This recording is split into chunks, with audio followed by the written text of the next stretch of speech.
Hey guys, I'm Bethany. And I'm Dalton. And this is Looking for the Middle. Yeah, it is. It's the season finale of Looking for the Middle. Whoa. I know, it's your first full season. Hallelujah. Oh wait, you're glad it's over? No, I'm just celebrating. We made it through. We and you did. didn't kill me. I did not kill you.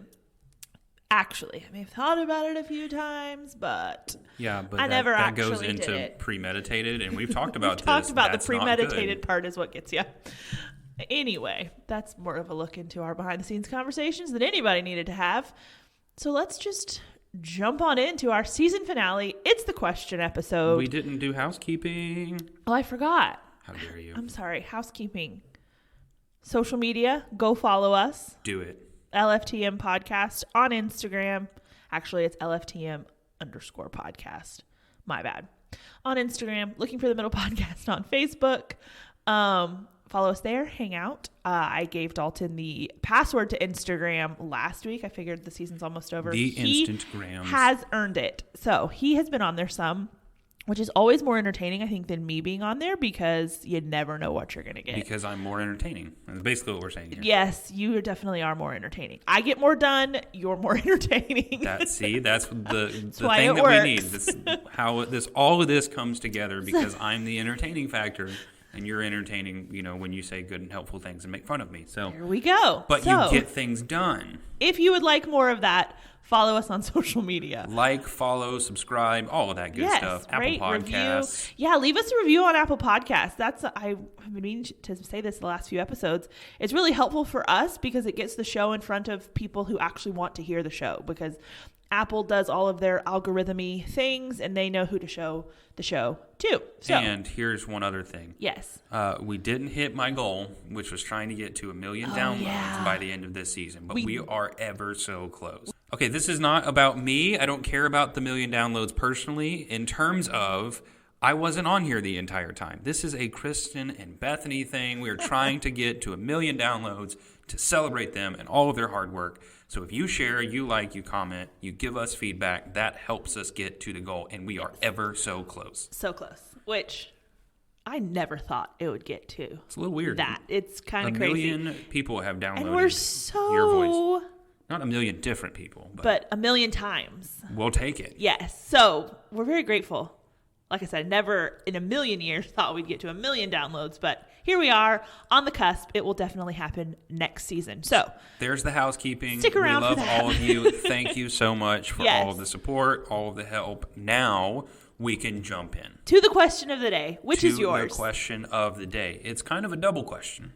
Ooh, so, since we're around the holidays, Christmas time, my family has traditions as to what we do. Now, I don't get to really celebrate them anymore because most of them happen on Christmas Eve, and I don't get to come home on Christmas Eve. Aww. So, we normally do, like, finger foods and stuff like that. Yeah. I love sausage balls. My mom makes them every year for us.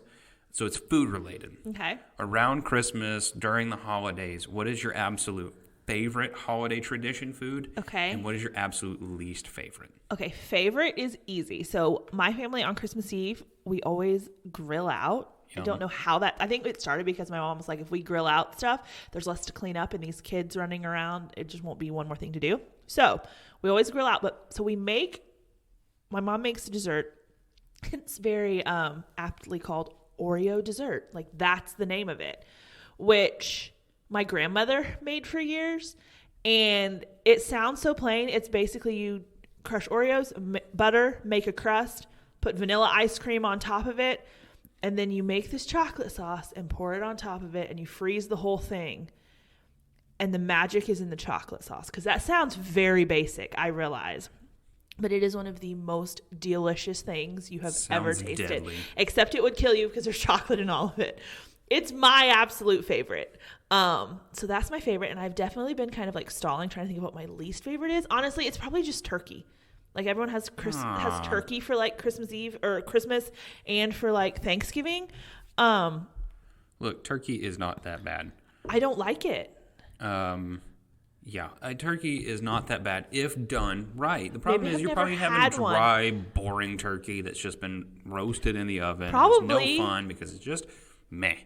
Probably. Fried turkeys, really good. Smoked turkeys are my favorite. Anyway, had smoked turkey. Oh, they're so good. I love a good smoked turkey. Fantastic. Is that your favorite? No, okay, absolutely not. My favorite has to be the sausage balls that Mom makes Christmas Eve. Yeah. / maybe the homemade cornbread that she uses. Okay, so what my mom does, she'll make an entire pan of homemade cornbread. She's the best at it. Okay. And then she will cut out one piece for me and set it to the side and save it for me so that I can have it, and the rest of it goes into dressing. So she'll crumble it up, let it all sit out, and go into the dressing, whatever. Which, ironically, so my favorite is the cornbread or the sausage balls that are the appetizers. My least favorite is dressing. Okay, I thought the other day we were talking about, I was like, I don't think he likes dressing. I hate dressing. What is it that you don't like then? Everything about it. But if you love the cornbread so much, okay. Here's the thing. Let's look behind the curtain of me problems. Okay. I was an extremely picky eater as a child. Okay. I mean, extremely. I can see that. Not on a burger. No, there was nothing on a burger. It was bun and meat, and that's it. That's all I ate. Wait, you didn't even put ketchup on it? Oh no, I still don't like ketchup on a burger because it makes the bun soggy, and it's just meh. Okay, well you don't want a soggy bun. Yes. Don't like it.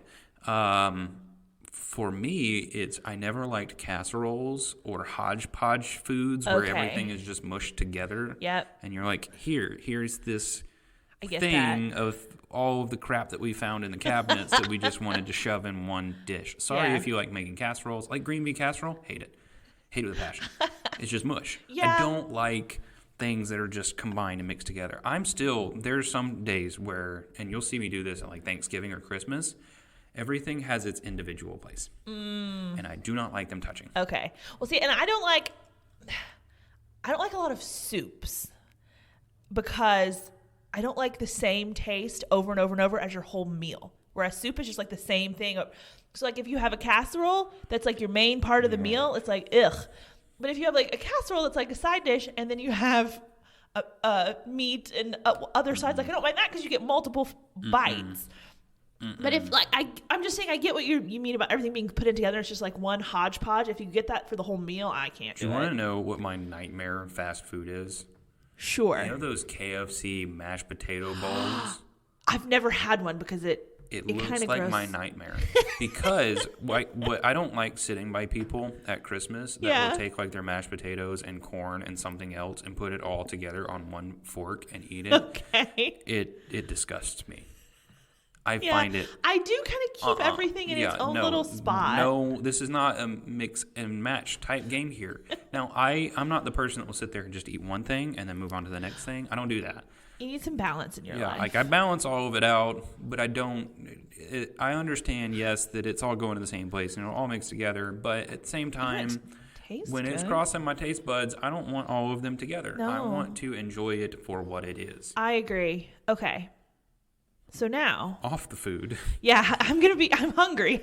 What's funny I had a little pack of animal crackers for breakfast, and that's about all I've eaten today. So let's not drag this out. Well, okay. What's funny about this is one of our more relaxed shows because we're just shooting from the hip and answering questions on the fly. But it's also the one show that we put the most work into, which is not a lot. I'm going to be perfectly honest. But we've put the most work into in terms of organizing and trying to get a flow. Yeah. So I don't know how it happened on the show where it's supposed to be the really easy one that we've made it the more complicated one, but that's what's happened. Well, I think we did it because we want to get through as many of these as we can. And if we just started down through them, we would, you know how we are, we'd ramble and get distracted and we'd get through like 4. All right. So for the viewers, so you can look behind the scenes, how much time do we have to get firing here? Because I feel like we drug out the food a little bit. We did. We've been going like 8 minutes already. Oh, perfect. We got plenty of time. So we might be able to get to the majority of these. Yes. Okay, so let's tell the people really quick. If you're just tuning in, this is the first time you've ever listened to the show and you have no idea what's going on. Every season, we do what's called like a question episode, which means we put out a question to you guys, and then we take your responses to the question and formulate the whole episode around it. This season's a little bit different because the question is broader and there's all sorts of topics. Normally they're a little more centralized, but this season the question we sent out on Instagram was, what do I do if fill in the blank, or what do I do when fill in the blank? And we took you guys, the floor is open. We took your responses to that question with any dating scenario you could come up with, And we have kind of tried to group them together somewhat so that we can, like I said, get through as many as possible. But that is what we're talking about today. So this is from you guys. Here we go.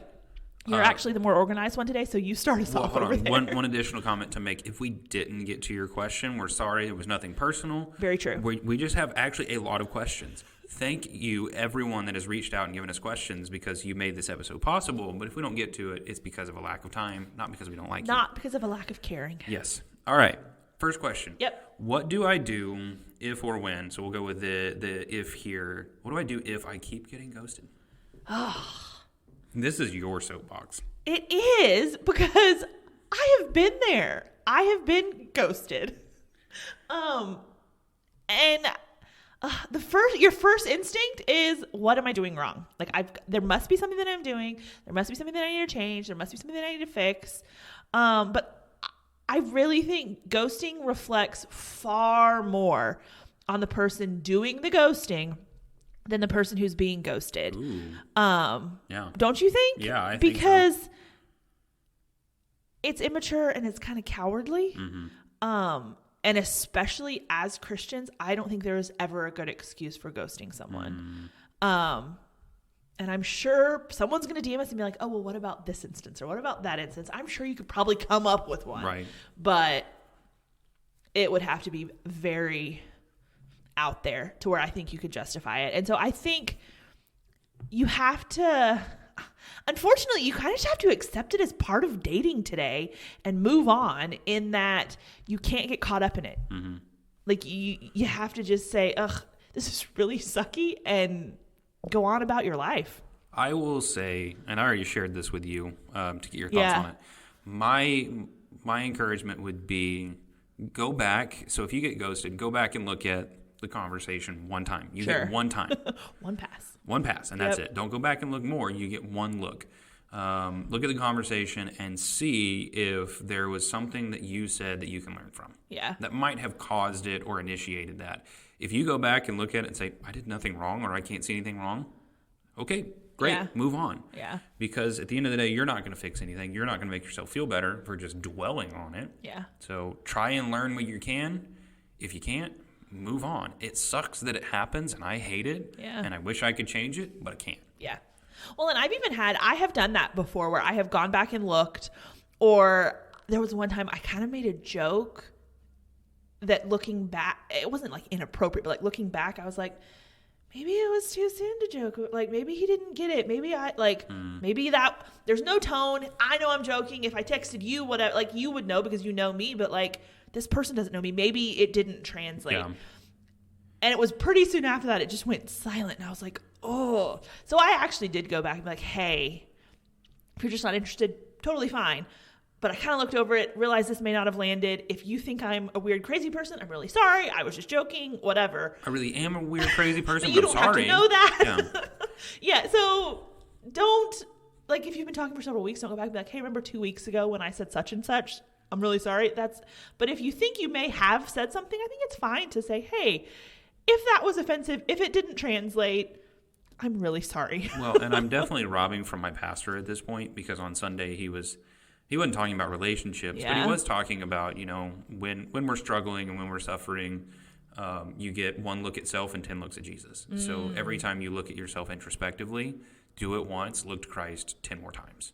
Yeah. So that would be my encouragement to you. Be introspective where you can be, but move forward. Constantly looking to Christ on that. But with that, though, I think kind of in the same vein of thought around ghosting. Yeah. Guy ghosts you mid-text conversation for no reason. Doesn't give you any reason. Okay. Should you call him out on it? I know you have a pretty... I will. You will. I kindly. Kill him with kindness. But I actually had this happen a couple months ago now. And when I say he disappeared mid-conversation, I mean mid-conversation. Hey, how's your day going? Great. How's yours? What are you up to today? I'm doing this. What are you up to? Never heard from him again. And so I was kind of like, hey, like, what's the deal? If I said something, really sorry. Like, if you're just not into it, like, you can say that. You don't have to just disappear. And I don't know. I feel like that's about all we can do when it comes to ghosting make. But I'm like, if you're like, oh, I want to change this. I hate this as part of dating. Don't take it. Like, that's about all we can do to be like, hey, this isn't okay. Mm-hmm. And he apologized. And then it's still, I mean, it didn't like, you can't do it hoping to rekindle something, I don't think. No, I don't think so. I think you can kindly say, hey, I'm not okay with this. I think when we talked about this, for me, it was, okay, let's first define what you mean by ghosting. Because if it was just you text back and forth, immediately matched and said, hey, how are you? I'm doing well. How are you? And then it ended. That's not ghosting. No, it's not. But if it starts out from the jump and you're having deep conversations and then it's just a cutoff, I think you have a right to say something in a kind and graceful way. Yeah. Hey, what's the disconnect? If you just weren't interested, please say something. Yeah. Because clarity is kindness. Yep. That would be what I would say. If you give people clarity, and maybe you're a ghoster and you're listening to this, clarity is kindness. Mm-hmm. And it's unkind to be unclear. Yeah. So that would be my advice. But around that, I think you can say something, but if you're trying to be malicious as you say something, okay, this is a time to be introspective and look at yourself for a second. Yep, I agree. But transitioning off of that, it's still kind of in the same realm of the online, the apps, and even just texting and whatnot. Let's say a guy from an app asks for your number, and he just keeps texting you, and he won't move to a phone call. You're a phone call person. Yes. What do you do? I tell him I would like to talk on the phone. Oh, okay. And I will say this, too, because you like to bring up my age so often around here. I didn't even bring it up today. I know. I'm beating you to the punch. But this is something that has definitely evolved the older I've gotten. Okay. And I think there's an element of, I don't have time to, I'm not trying to waste time around here. And so now I'm not like, okay, we've been texting for 24 hours. Why have you not called me? Mm-hmm. But if you talk on an app for a while, he asks for your number, he's engaged in conversation. You're like, okay, like we're both into this. I will just say, hey, and I kind of put it back on him a little like, hey, just so you know, I would love to chat on the phone sometime. I'm really enjoying our conversation. I have some time this weekend. If you're free, like kind of leave it for him to still say, great, what about Thursday? Or, that kind of thing. But I don't think you're leading a potential relationship. I don't think you're taking the man's role. I don't think it's anything to say, hey, I'd really like to talk on the phone. Let me add an additional to this. Hasn't moved to a phone call. What if he just skips the phone call entirely and says, hey, if the text conversation is really good, he said, really love to get to know you. Let's grab coffee sometime. Yep. Would you? And we're talking about from this started on an app? Yeah, it started on an app, and you're a phone call person, and he just skips that all entirely. I would say, sure, I would love to. Like, yes, let's do that. But I personally have a rule that I don't meet someone from an app that I haven't at least talked to on the phone. See, what I'll do, I'm okay with it if we transition to texting on a phone. Oh, yeah. Like, if it was through an app. Oh, no. I don't jump the gun. But if it was through an app and we transitioned to giving phone numbers out and then we had conversation through that, I'm okay with it at that point. Yeah. So that would be my caveat to that. Yeah. But it's okay to say something. Sure. Again, girls, feel free to say something. Don't be afraid. Don't act. If you're doing it in such a way where I'm trying to be the man in the relationship, okay, you can tell. Yeah. But if you're just saying, hey, I'd like to talk to you on the phone, there's nothing wrong with that. No. Say so. Yeah, and I think this is something where it's like, you can't expect him to read your mind. Yeah. And that's kind of what that is because, and I am curious about this because I've run into this several times where I'm like, okay, this guy seems really into this. Mm-hmm. Like we're having good conversations. We're having like topics that you would normally talk about on the phone. We're texting. Like obviously this isn't one-sided and I'm like trying to keep this going, but he's not asking to call me. Like what? As a guy, are you waiting for any sort of signal? Like, is there anything you're looking for from the girl that you're like, okay, well, I'm not really sure, so I'm not asking for her number? Or is it just a matter of, oh, I hadn't really thought about that. Sure, let's talk on the phone. I think you're trying to establish some sort of connection before you decide on that one. So if it's you're texting back and forth and you're not really opening up at all, and there's really no established connection there, it just feels like you're trying to interview someone. Yeah. Then your chances of actually asking them out go down drastically, or trying to call them go down drastically, because it feels like, okay, they're not wanting to connect at all.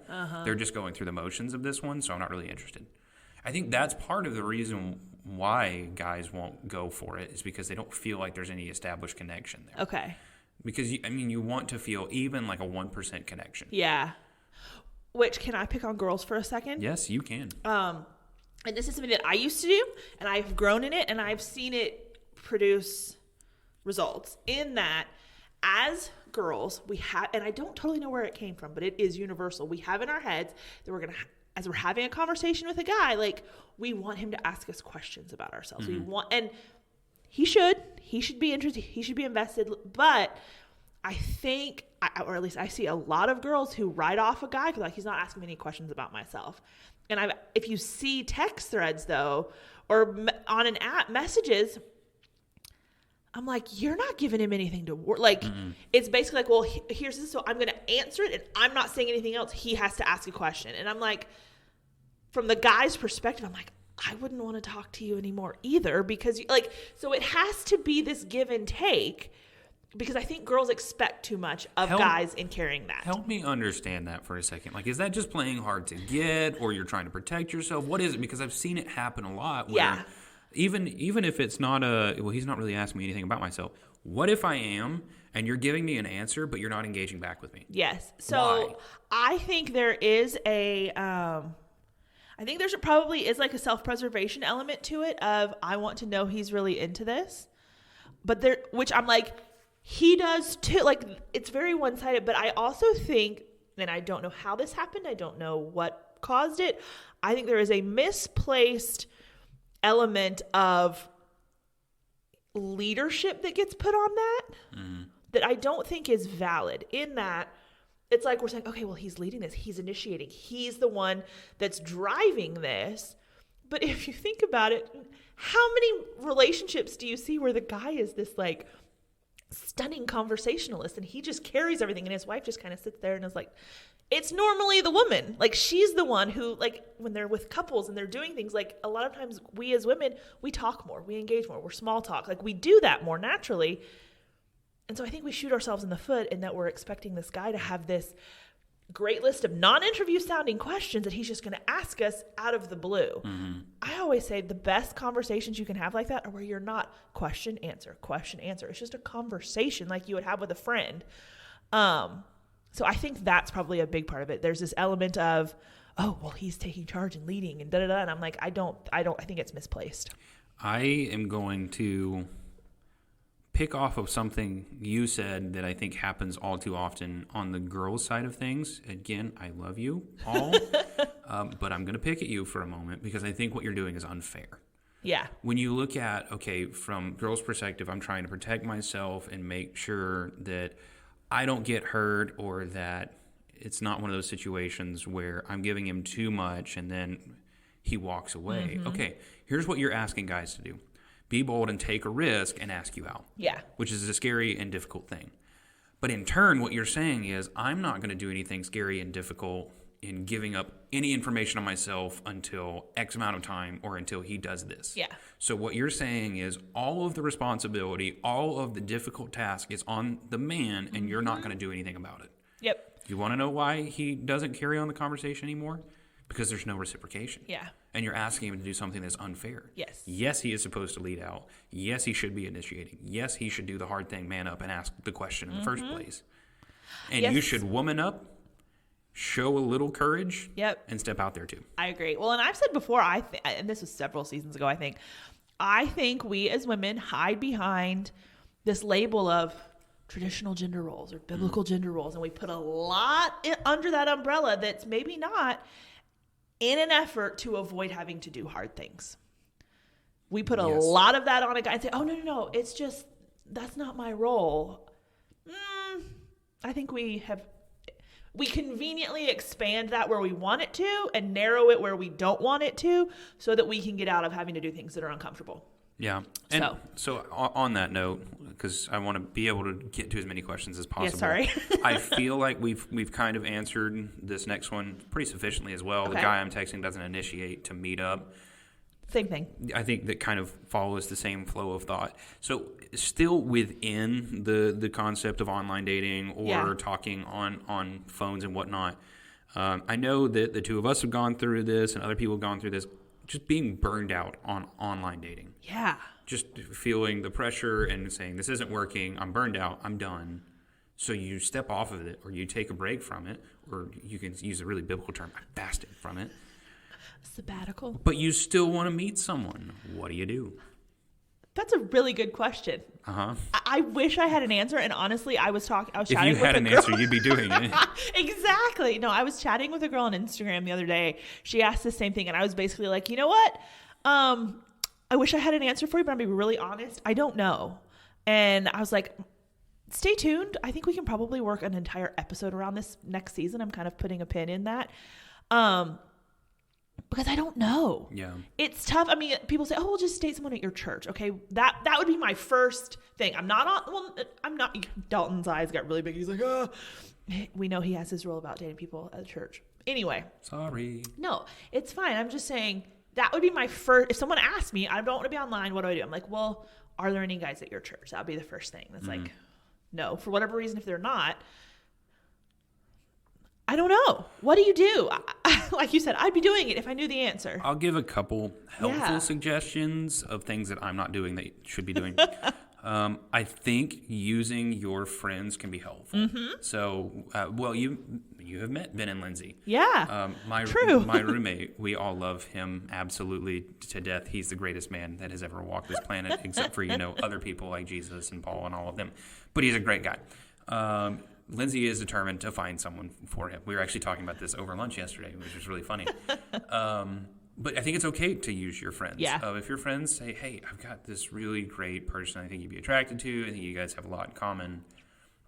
Yeah. Let them. You know what? Take the risk and let them do it. Yes. I would say a couple other helpful things if you're getting off the online platform, you're using your friends. It can be dangerous using people at your church because they can feel like they have ownership over that. So just do that with some caution. Yeah. Know people that you would trust in the church, and maybe you can move forward with that. Yeah. The other thing I would say, though, is maybe you can find other churches in the area. I'm not saying leave your church. If you're at a faithful church, stick around and stay there. But maybe they have something that would help you meet that you can get engaged with on like a Tuesday night or something like that. Yeah. Well, I think if around here, I sometimes joke. I mean, we're, north of Atlanta, but I joke there's a mega church on every corner around here. And I think especially if you do go to a smaller church and there's just not a big singles group, but maybe there is a bigger church in the area that has a singles ministry that hosts events specifically for single people to get to know each other. That's not church hopping. That's not, I'm just going to a church to find a man. You're going to this event that is specifically for single people to meet each other. Yeah. I'd say go to those, do those things. But yeah, I would agree with you. Two big things. Yes. Make it known that you want to date someone. I'm not saying you have to stand up and make a huge announcement, but amongst your friends and even like you said, those people you trust, let them know, I want to meet someone. I want to get to know someone. But I think you kind of what you touched on the flip side, you have to be willing to be set up if you're going to go this route, because like if you're going to tell your friends and then they're like, hey, I know this person. You're like, oh no, I don't like setups. Right. Well, that's dumb. And I have been, I don't know if I've told you this, I have been set up totally blind date by someone here at the church. The guy's not here, like totally unrelated. And one thing that I did that if someone does approach you and they're like, hey, I know this person, I'd like to set you up, whatever, talking about them feeling like they have control, take it out of their hands as soon as possible. And what I mean by that is don't keep that person as the go-between to basically like plan this date. What I did was she was like, oh, I'd be glad to like, talk to you guys. I can put you in contact. I was like, don't worry about it. Like here's my number. Here's a picture of me so he knows what I look like. Just give that information to him. If he would like we'll talk. And it actually, I mean, we talked for a while. We went out. It didn't work out obviously, but there was no awkwardness. There was no, oh my word, no, I'm scared to see this person at church, because they were basically out of it. So I've had that happen here once before, actually, that somebody said, hey, I know someone, they're not at this church, they're single, really great, I love them to pieces. At that time, I I wasn't open to it. There were some other things going on. But I appreciated the way that they handled it because they didn't talk about it around other people. Mm-hmm. They sent me, and they did the picture thing too, so I knew what the person looked like. Yeah. Like, that was great. I wish more people would handle it that way. I think where it gets a little bit dicey in the church is your matchmakers sometimes can take too much control of the situation and try and continue to foster it and make it happen.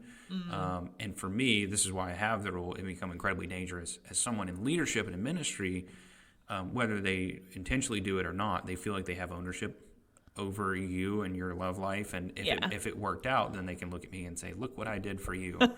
And it just puts me in an uncomfortable situation, and I never want to do something that's going to harm the church. So for me, it's a hard thing, but I do think you have to be open to having people set you up, but you need to have a small list of people that you would be willing to have that make that happen.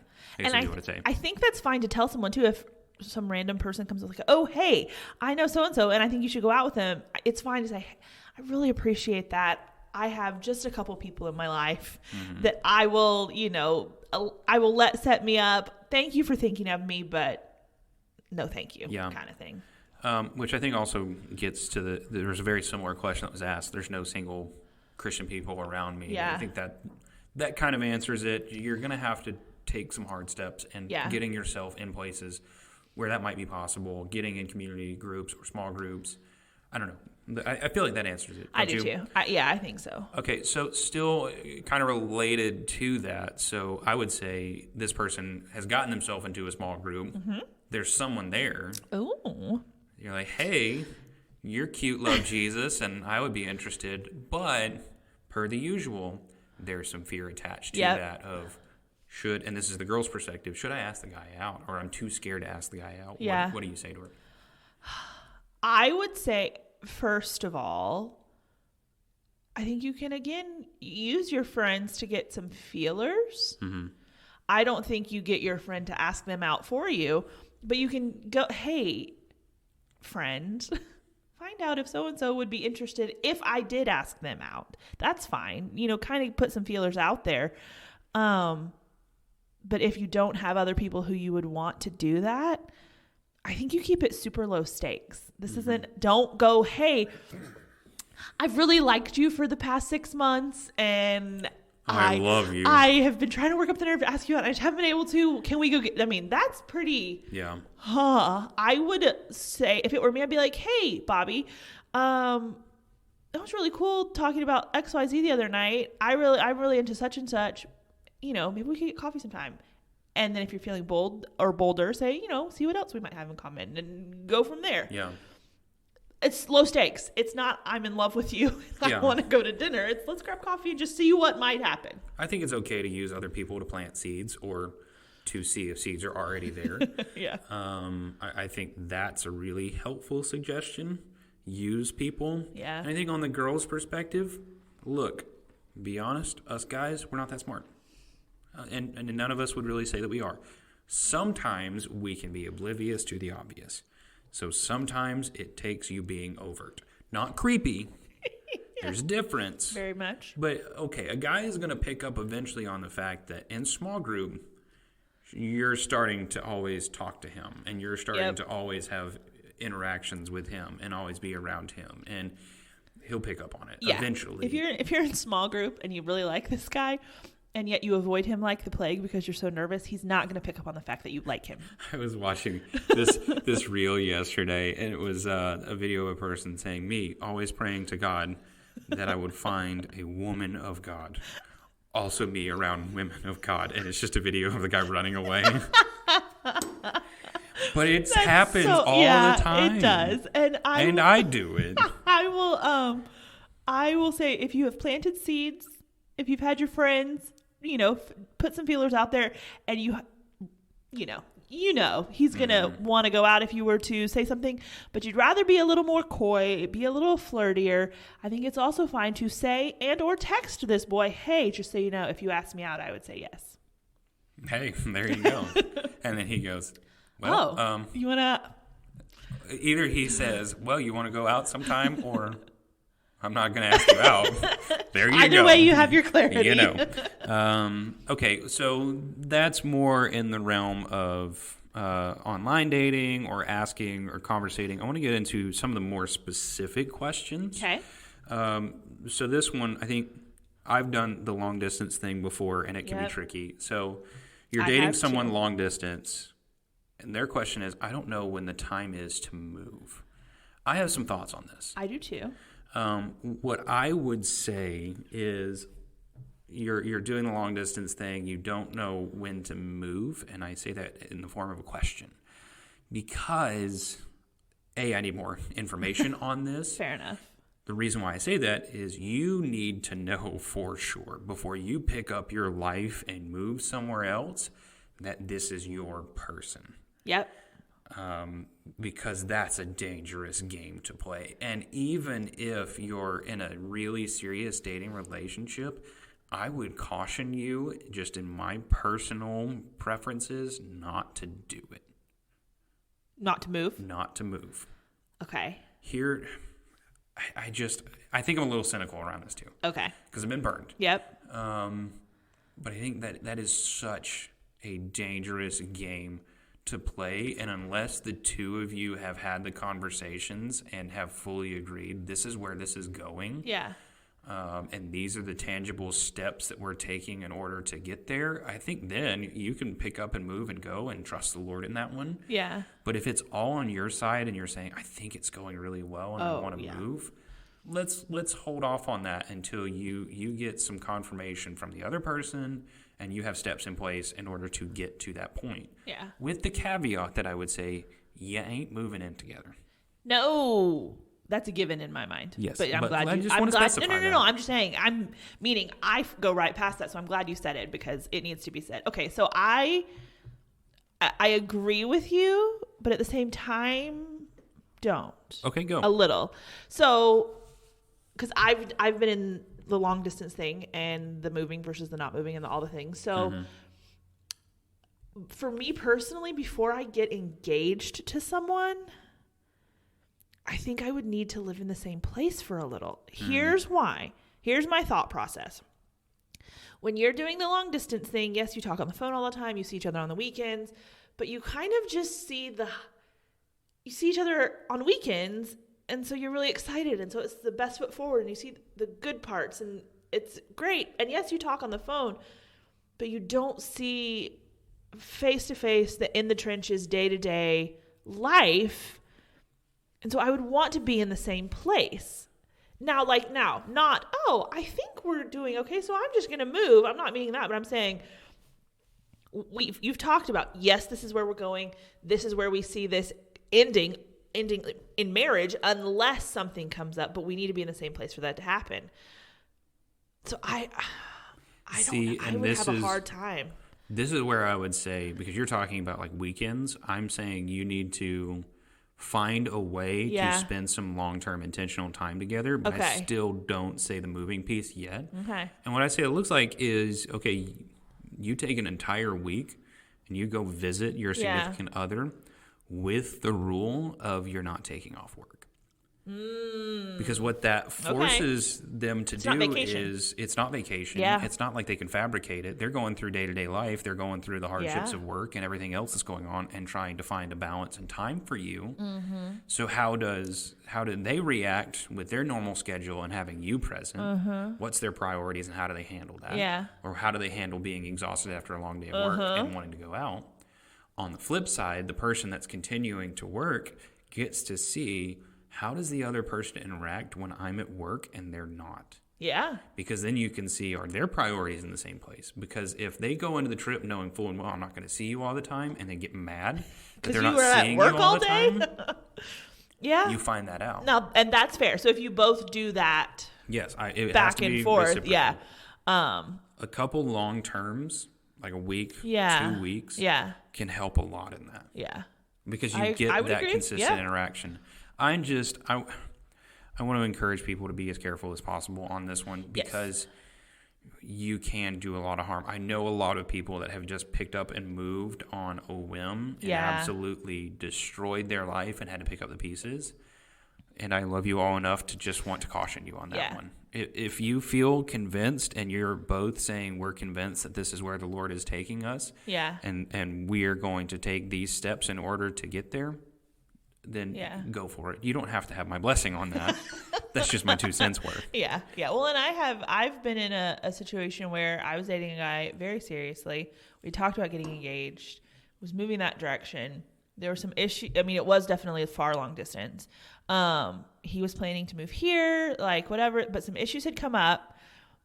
And I said, great, you're already moving here. I need a little more time, but like to get these issues resolved, we need face-to-face time together. Like we can't get this figured out, you being hundreds of miles away. And he was basically like, well, I mean, I'm not moving unless we're engaged. And I said, well, I'm not getting engaged unless I can slow down and get some, clarity on these things. Not clarity, but just like get some resolution to these things. Yeah. And it was basically, okay, we're at an impasse here. And that was the end of it. Mm-hmm. And so I get it's a big deal to move. You certainly should not do it on any sort of whim. It makes it difficult. Mm-hmm. So. Yeah. Okay, we need to start rapid firing some of these. So sorry. And I think the next few we can kind of rapid fire a little bit. Okay. A guy who likes me dated your sister. I don't know if I like him because I can't get over that. Ooh. So that's a doozy, but here's my rapid fire on a little bit of that. You need to find out why it ended. Yeah. So he dated your sister. Clearly he's not dating her anymore. Why did it end? What happened there? Yep. What's your sister's take on that? How long did they date? Yeah. Ask your sister if she would be okay with it. Because yes. familial relationships are important. And should trump this guy that you might want to date. Mm-hmm. I mean, yeah, you're not. And if you're sitting there saying, I don't know if I like him because I can't get over that. There's your answer. There you go. That's what I think. Yeah, I agree with you on that. I think you can kind of move pretty quickly with that one. Yep. Really like a guy who's solid, and I'm waiting. Not sure he'll ever reciprocate, though, and I think my best friend may like him. What do I do? Do I wait? I like the question, learn to flirt. That is a solid question. Do I tell him? I'll let you rapid fire on this one, and I'll have some extra comments if you don't get them. Okay. First question, if I'm sitting here in a room talking to you about this, has he ever done anything to indicate he is interested in you? Mm-hmm. If he has not, I would jump to learn to flirt. Yep. That would be my answer. Put some feelers out there. Figure out, is there any interest? Once you do that, then you can move forward. Second thing, I think my friend might like him. Find out. Yep.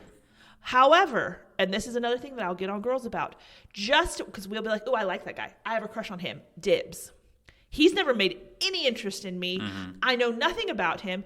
My friend is interested. He's interested in her. You have no claim on that guy. Just because you're like, oh, I like him, it's like all the other girls have to hands off, forget it. That's not fair. If your friend likes him, find out. We're not property. No, exactly. And just because she does not mean you should not be interested. See, here's what's funny on the flip side of that, because like guys' perspective, we'll do the same thing and we'll do the dibs game. Yeah. But if it doesn't work out, we're like, all right, well, good luck. Yeah. And then we just move on. Yeah. No, it's not that way with girls. No. At all, which I don't think is fair. So find those things out. Grudgy. And then yes, I would start with learn to flirt. Put some feelers out there. Figure out if there's something reciprocated, and if there is, then ramp it up a little and say, hey, let's go out. Yeah, I think you hit all of the things that I was going to hit. Just communicate across the board. Mm-hmm. I think that's probably the most helpful thing. Talk to your friend, find out. Yeah. Do so in humility. Yeah. Talk to the guy. You can figure it out real quick. So, yeah I think you know that one. It's funny. I have, we spend the first 18 years of our lives getting through high school. Mm-hmm. And I have spent the last 18 years of my life saying we're not still in high school. Living through high school. And then realized, oh my word, that's the rest of life. We peak in high school. And then we spend the rest of our lives saying, oh my word, this isn't high school, grow up, until you realize this is just life. And so this is we don't have to play high school games anymore. And I'm not trying to be harsh. We're just rapid fire. And this is what happens when we rapid fire. Mm-hmm. But yeah, that's my answer. Go ahead. I start liking a guy of mine. A guy friend of mine. Guy of mine. He is your guy. You better like him. Go for it. Guy friend of mine who is younger than me by 7 years. Ooh. So I'm 36, so I like someone who's 29. So? Yeah, okay. I don't know. I'm torn. For me, it's a little bit different because then you're 20 and I'm like, yes. Take legalities into account. Maybe not. Well, I mean, 20. I know, but yes. So do that. But I think here's what you should do. And I've done this, and I think you've probably done this.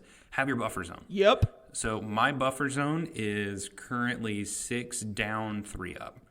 So I will go to 21, even though I'm a little iffy on that one. But that is the very farthest I'll go. And up right now is the age of 30. I know. It's like because it's just this, I haven't hit 30 yet. And I don't know. I prefer dating someone younger. Yeah. Partially because I know that I'm probably going to die before them. So I want to give them as much life as possible.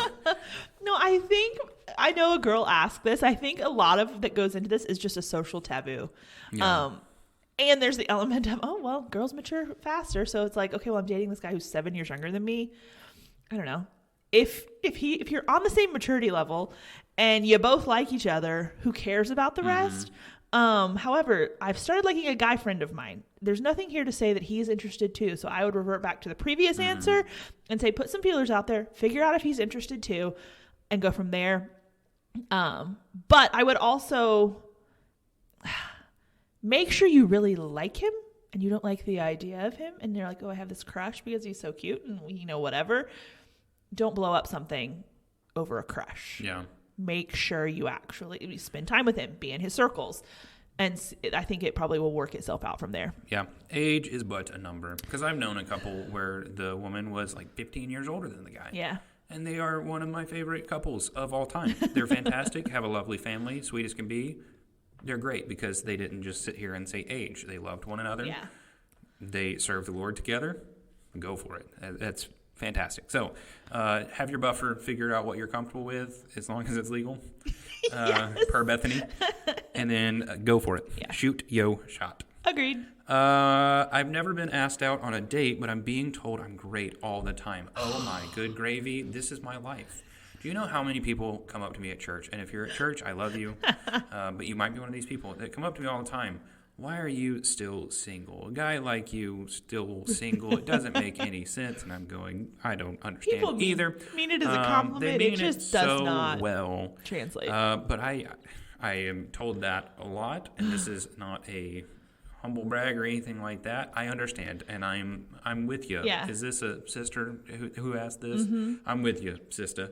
It is not a fun position to be in. Obviously, I'm not in the position of no one will ask me out. I'm more in the position of we just had this conversation. For some reason, my life is constantly playing second fiddle. So I am the afterthought to people. If it works out, it works out. Me and my friend likened it to I'm basically like $2 Trader Joe's wine. It's not your favorite. It's not your first choice, but it's always there when you need it. And it's one of those things that it's cheap. I was going to say it's a cheap date. For some reason, people like it. But not enough to make it their main choice. Anyway, that was my sadness. Okay. One bit of encouragement in that to you, and then also maybe to her. I was about to say, I was not encouraging at all. You don't. It only has to work once. Yep.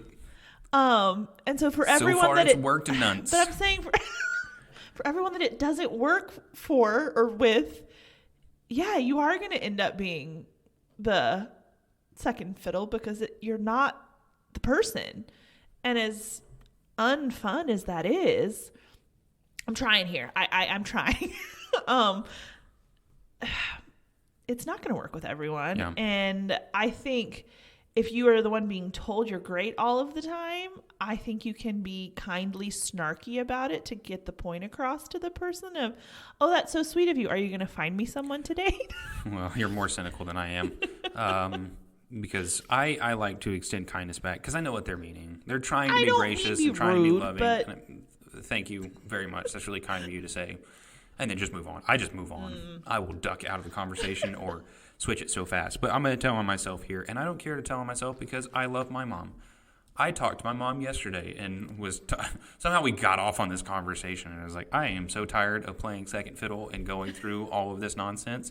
And then she hit me with the greatest line ever, and she said, well, won't all of this hurt one day make it completely worth it when you find what you're looking for? I'm like, Mom, you're the best. Also, ladies, find yourself a guy that loves his mom and has a great relationship with her. It will do so much for you. Yeah. Not necessarily a mama's boy, but someone that loves his mother and respects her. Big difference. Yes, I would agree with you. And mom, sisters. My both. Mom and my sister are the best. So, that would be my take on that one. So it nails that one. And then this one's an interesting one. There are multiple people / best friends both wanting to get to know me. Gracefully, how? What do I do? Do you like one of them? That's a good question. If you do, then make your interest known, and my guess is the best friend will get the idea. And I will say, because his friend will tell him, dude. If this is the girl that's going through this and it's multiple guy best friends, it's going to play out completely differently if these roles are reversed. 100%. Because if it's guy best friends, they'll get mad at each other for a little while, and then it's going to work out for one of them maybe, and the other one's like, all right, cool, and then they'll move on. Yeah. That's just, I'm sorry, this is how we operate. We just get over it and we move on. Yeah. For some reason, you girls don't do the same thing. We do not. I don't understand it. It shouldn't be the case, but that is what it is. So if this was a guy, I would be telling him a little bit differently. Yeah. Tread cautiously, because you might have a saboteur one day. You're at the altar. Just if anyone be has careful. any reason to I object. Sorry. Yeah. You should have known better. I think, decide if you like one of the guys. If you do, make that known to him, and I think it will resolve itself. Now, if you aren't sure and you want to get to know both of them to see where it might go, that's a whole other thing. Don't do that. That's what I say. I would say don't do that. I would spend enough time with them in social settings as friends to figure out which one of them you actually are interested in, and then proceed. Well, I would not get to know both of them. And that's what's so funny about my parents. When my mom was first finding out about my dad, it was my dad and his friend, and she was interested in the friend. So she said yes to going on a date with him because she thought my dad was a little bit different than what he actually was. She thought he was the more wild one. Yeah. And she quickly found out, oh, I was wrong. And then she went out with my dad, and they've been married the rest is history. 30 years. So that's so funny. It's, just tread lightly with that one, but it's okay to put some feelers out and see where you're at on that one. Just don't play the field. Let's not do that. No. Here's an interesting one. From the Christian girl's perspective, I don't know if I want to be married, which is pretty taboo to think about. What are your thoughts? I think it is pretty taboo to think about. I don't think it necessarily should be. I think some people really are called to singleness. Mm-hmm. Some people really are going to just not have that desire. And I think you kind of like you were talking earlier about the self-reflection, introspection, figure out your motives for that. If they're selfish, you need to deal with that. Mm-hmm.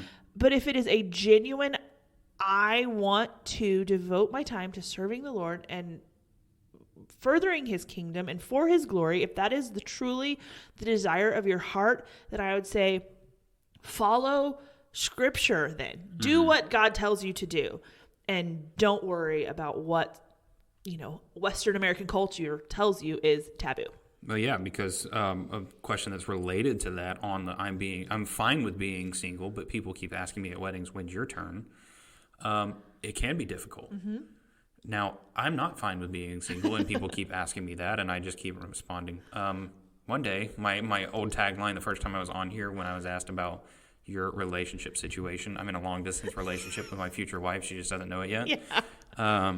That's normally my response, to kind of joke around and get out of the conversation. Uh-huh. But if you're fine with being single and you're saying, I want to use this season of singleness or my entire life of singleness for the glory of the Lord and serving him, then say it. It's okay. Yeah. Because eventually that's going to get tiring. That's going to get irritating. And you need to say something.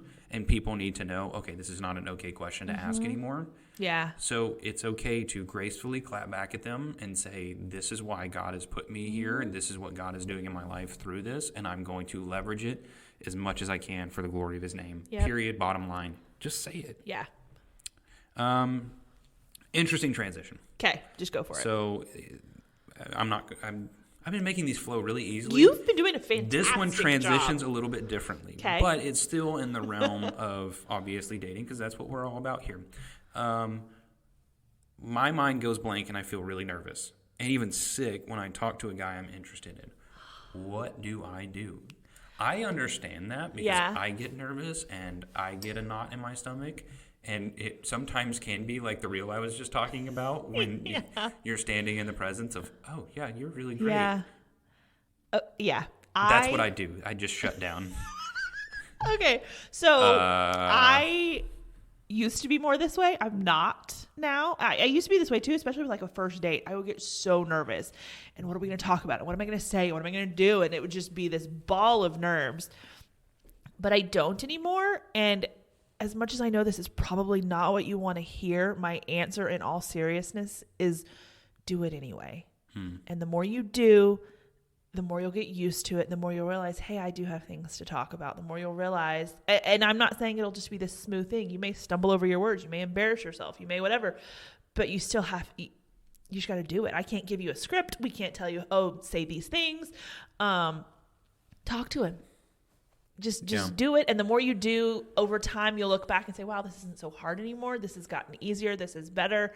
To where, now I know, okay, I don't know what to say, but I know because of my experience, I will have something to say in that moment. I will have something to say on that date. I will have something to talk about.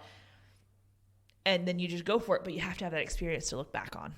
Yeah. My roommate hit me one time when I was kind of talking about something similar. He said, you know what? That's fear. That's fear talking, and you need to have more faith. Like, you are just a jerk because you're right, and I don't like when I'm wrong. But it is a not the full-on faith over fear, bro type mentality, because I think that can be overplayed and wrongly played. But we need to let go of fear. Mm-hmm. I'm saying this is someone that's fearful, and trust the Lord. Yeah. I think that really is, it sounds way too simple to be true, but here's the news flash. It really is. No, it is. And if you, I think what we fear, or we feel fearful in that situation, because it's like, oh my word, I'm going to embarrass myself and say something stupid. And then this person who was going to be my husband isn't going to like me because I said something dumb, and I'm going to mess it all up and never get married. Yeah. Which, taking it to, this is where you have to take things back to, their spiritual and theological, root, which is, you're saying that you think this person that God has picked out for you to be your spouse one day, you're going to say something dumb and thwart his plan in that. I'm sorry, you don't have that kind of power. Mm-hmm. And no, if this person is who you're supposed to marry, you can embarrass yourself to the nth degree. And one day you're going to look back and y'all are going to laugh about that time when you try to say something. And if it's not the person you're supposed to be with, it doesn't matter how smooth and charismatic you are, you're not going to be with that person. Nope.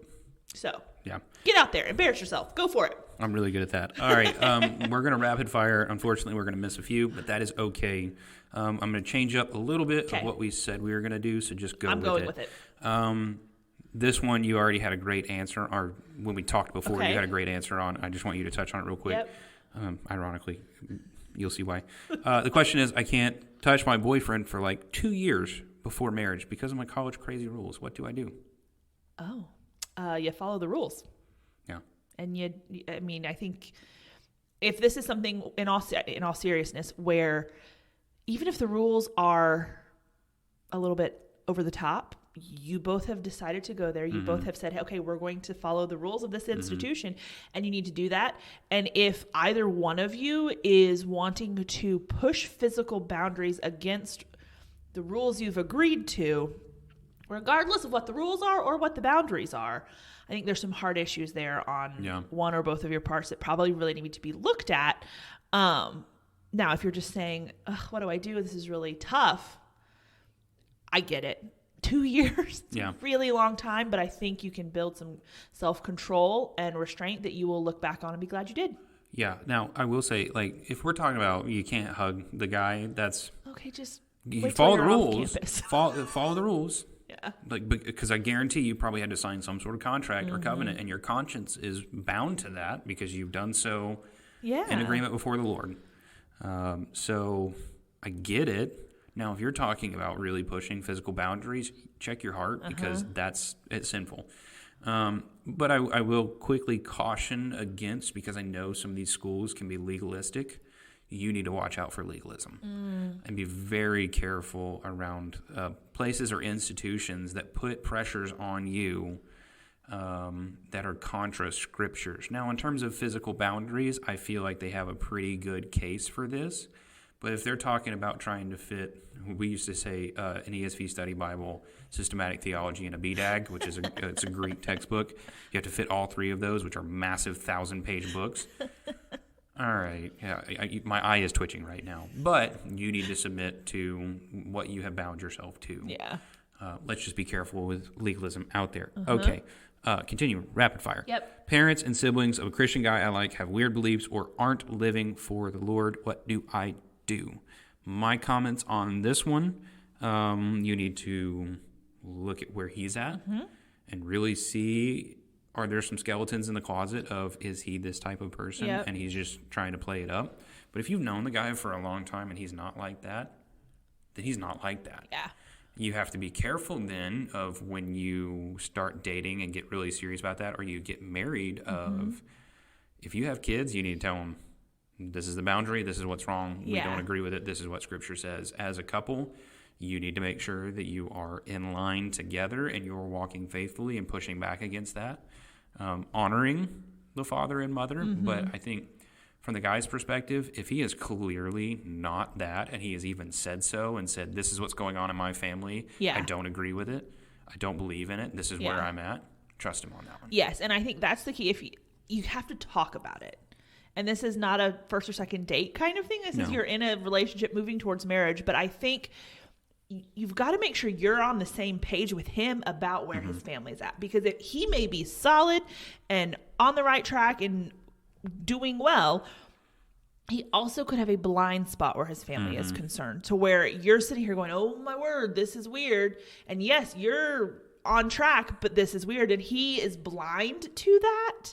That, especially marriage, kids down the road, may cause problems, because then it's, why do you not like my family? Yeah. But if he is eyes open, sees the weirdness for what it is, and y'all can talk about it and have boundaries and move forward, I think you'll be fine. But yeah, make sure you have a conversation about it, and don't lead with, okay, let's talk about how weird your family is. But once you're, down the road and y'all can have those conversations, just make sure you're on the same page about that. Well, and that's why I mentioned watch out for the skeletons in the closet, because skeletons in the closet means he's covering it up. So just watch out for those things. But if he is openly communicating about it, move forward. Yep. Continue to move forward until you see a red flag. Agree. Let's go to the one we really wanted to get to. Okay. We did have to ask for some context on this one. And unfortunately, we're not going to be able to unpack it fully, but I kind of want to go back to this at some point in a future episode next season. But the question is, I want to marry a good Christian guy, but I don't feel like I deserve one. Now, I really needed context to be able to answer this one, because there's a lot that goes into that. Basically, it was coming out of church hurt, so bad church situation, in a good church now, but just trying to recover spiritually. But because of all of the pain and trauma that was associated with that, feeling like it was undeserving. Did I kind of summarize that well? So what would you say to that? I actually just saw something on Instagram, I think. And I thought it was said, someone was reaching out and she was saying, I really like this guy. He loves Jesus. He's following the Lord. He's a great guy, but I'm afraid my past will be too much for him. And I can't remember who it was, or I would give them credit, but she basically came back and said, if he's truly loving the Lord and following him, and that is truly your past, nothing's going to be too much for him. I mean, there's context and within reason, but the point being, he's not going to hold your past against you. He's not going to hold, how it used to be against you. He's also not going to say, you're not a good enough Christian for me. Now, if you're saying, okay, I have stagnated and I am not following the Lord like I should, that's one thing. And you need to work on that. Yes. And I wouldn't fault someone for saying, I think you need to work on this before we move forward. However, if you are following the Lord, you are pursuing him, and you are working through those issues from church hurt or people hurt at the old church or whatever it is, and you're making progress and you're really dealing with that correctly, a guy who, like you're saying, a godly man who's pursuing the Lord is not going to say, well, you're not doing that good enough for me. Or just, and I know as women especially, we're tempted to feel like I'm not doing enough or I'm not where I want to be, so just throw everything out. And I think we have to realize our walk with the Lord is a lifelong sanctification process. And we're not going to get to a place where we have arrived ever. And so don't hold yourself back. My statement and encouragement to that would be a question. Did Christ really pay the price for all of your sins? Yeah. If the answer is yes, then we're really kind of done with the conversation there. Because the reality is, I know so many out there from both the guys and the girls' perspective that pre-Christ, they were partiers. They were alcoholics, even though they wouldn't admit it. I've known people that were on drugs. I know people that slept around. And then Christ. And it was my favorite phrase that somebody had mentioned was one of their favorite episodes, but God.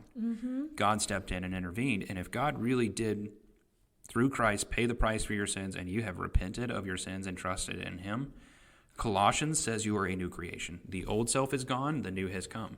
So if you really are a new creation, a good Christian guy is going to see that and honor that. Yeah. And say, this is who you were, but by God's grace, it is who you are no longer. I mean, if God says in Romans, there's no condemnation now for those who are in Christ Jesus. If you are talking about a guy and you're saying, I want to marry a good, godly man, if he is going to condemn you, I would contend he might not be a good, godly man, because he's holding you to a standard that Christ himself does not. Think about the woman at the well, right? Jesus is lining out everything that she had done. Yeah. And then people were wanting to stone her. And what does he say? Let he who is without sin cast the first stone. And these people just drop the rocks and walk away.